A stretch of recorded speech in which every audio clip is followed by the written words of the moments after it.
আসসালামু আলাইকুম, কেমন আছেন সবাই? আশা করি ভালো আছেন। আমি রনি রিয়ান অনেক ভালো আছি আপনাদের দোয়া এবং ভালোবাসায়। আর এখন আমি বাংলাদেশে। যদিও বাংলাদেশে আসার পরে এই প্রথম ব্লগ আর গতকালকে একটা পোস্ট করেছি। যারা দেখেননি দেখে আসেন। তো যাই হোক, এখানে আসছি আঙ্কেলের একটা সবজি প্রজেক্টে। এখানে সবজি প্রজেক্ট করছে ধুন্দুল, কদু, তারপর শসা, এই ধরনের অনেক ধরনের সবজি। তো যাই হোক, আমি দেখার জন্য আসছি। আর এই দেখেন, এখানে এটা হলো শসা ক্ষেত। এই যেগুলো সব শসা গাছ। এখানে কিন্তু অনেক শসা আছে ভিতরে, আপনাদেরকে দেখাইতেছি। এই যে দেখেন, শসাগুলো কিন্তু বড় হয়ে গেছে। আমি এখানে হাইটে হেঁটে দেখতেছি। আর গাছগুলো কিন্তু তেমন একটা বড় হয় না, এখনও জাংলায় উঠে নাই, কিন্তু তারপর ফলন চলে আসছে খুব অল্প দিনেই। কিন্তু প্রচুর খরার কারণে, রোদ্রের কারণে আর মাটিগুলো শুকনো হওয়ার কারণে সম্ভবত, আর কিছু জানি না এটাকে কী বলে, হয়তো বা কোনো রোগ আছে, এই জন্য পাতাগুলো লাল হয়ে গেছে গাছের। তারপর ওই পাশটা আছে ধুন্দুল গাছ। তো আমি ওটার মধ্যে যাবো, আপনাদেরকে দেখাবো। আগে এটা দেখাই।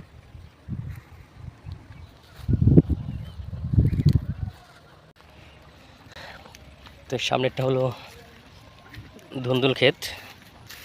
এই দেখেন কত ধুন্দুল এদিকটা। তো আঙ্কেলের সমস্যা হচ্ছে বাগানটার পরিচর্যা ওইভাবে নেওয়া হয় না, প্রচুর ঘাস হয়ে গেছে বাগানে, কিন্তু ফলন কিন্তু প্রচুর ওদিকে। আর এই দিকটা ওইভাবে মনে হয় ফলনটা করা হয় নাই।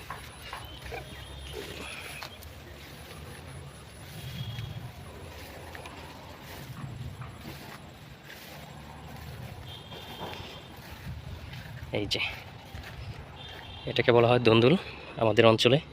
আপনাদের ওখানে কি বলে আমরা জানি না, যদি আপনাদের ওদিকে অন্য কিছু বলে থাকে তো কমেন্টে অবশ্যই জানাবেন।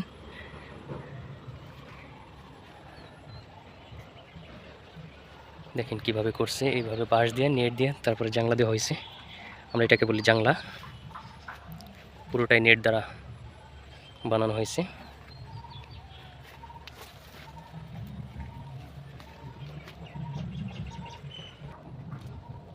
আমি এখন এখান থেকে কয়েকটা ধুন্দুল নিব খাওয়ার জন্য। কিন্তু প্রচুর পরিমাণ দেখেন ধুন্দুল ধরে রয়েছে, অনেক অনেক, কিন্তু এটা সময় মতো ছিঁড়া হয় নাই, এজন্য কিছু ধুন্দুল অনেক বড় হয়ে গেছে, আবার কিছু ছোট ছোট। আসলে এই বাগানগুলোতে প্রতিদিন আসা উচিত এবং প্রতিদিন এই ফলগুলো ছিঁড়া উচিত। প্রতিদিন না ছিলে কিন্তু এটা অনেক অনেক ফল মানে বড় হয়ে পাইকা যায়, যেটা বাড়তি হয়ে যায়।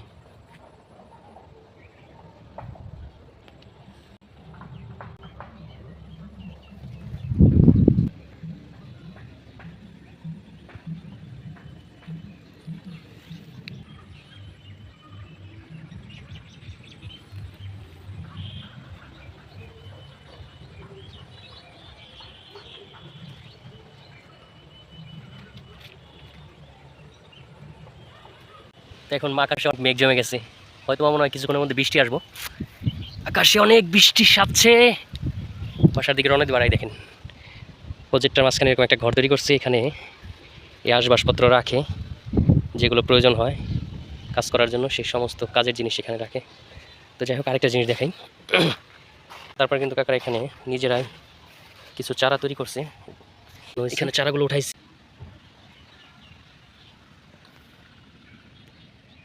আর আপনাদের যাদের যাদের প্রশিক্ষণ প্রয়োজন, তারা কিন্তু আমার আঙ্কেলের কাছ থেকে প্রশিক্ষণ নিতে পারেন। এই বিষয়ে জানা থাকলে তার সাথে যোগাযোগ করতে পারেন।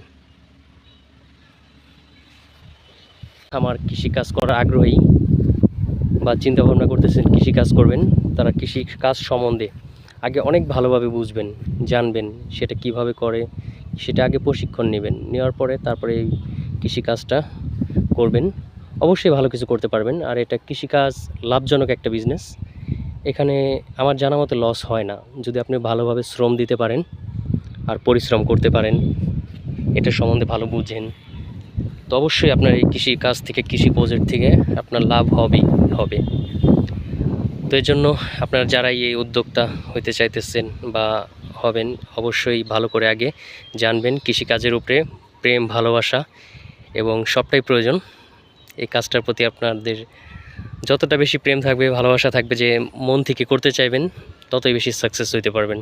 আর যদি বলেন যে না আমি কৃষিকাজ করব, এই গাছ লাগাইলাম, তারপরে কয়েকদিন পরিচর্যা করলাম, কয়েকদিন পানি দিলাম, সার দিলাম, বীজ দিলাম, মানে যত্ন নিলাম, তারপরে আবার হঠাৎ করে এটার যত্ন ছেড়ে দিলেন, নাহলে কিন্তু আপনি পুনরায় পরবর্তীতে লসে পড়ে যাবেন। অবশ্যই যেই কাজটাকে একবার ধরবেন সেই কাজটাকে মনে প্রাণে সেই কাজটাকে করার চেষ্টা করবেন এবং অবশ্যই আপনি সাকসেস হবেন। দেখেন এখানে কিন্তু অনেক টাকা ইনভেস্ট করছে এই ক্ষেতে, কিন্তু পরিচর্যার কারণে হয়তো বা সময় পায় না, ওইভাবে সময় দিতে পারে না, সেজন্য এখন একটু গাছগুলোর অবস্থা খারাপ। তবে যদি এটার পুনরায় করে অবশ্যই এখান থেকে আবার ভালো কিছু আশা করা যায়। তো যাই হোক, সবাই ভালো থাকবেন, সুস্থ থাকবেন। আর আজকের মতো ভিডিওটা এই পর্যন্তই। দেখা হবে নেক্সট ভিডিওতে আবার কখনো। আল্লাহ হাফেজ।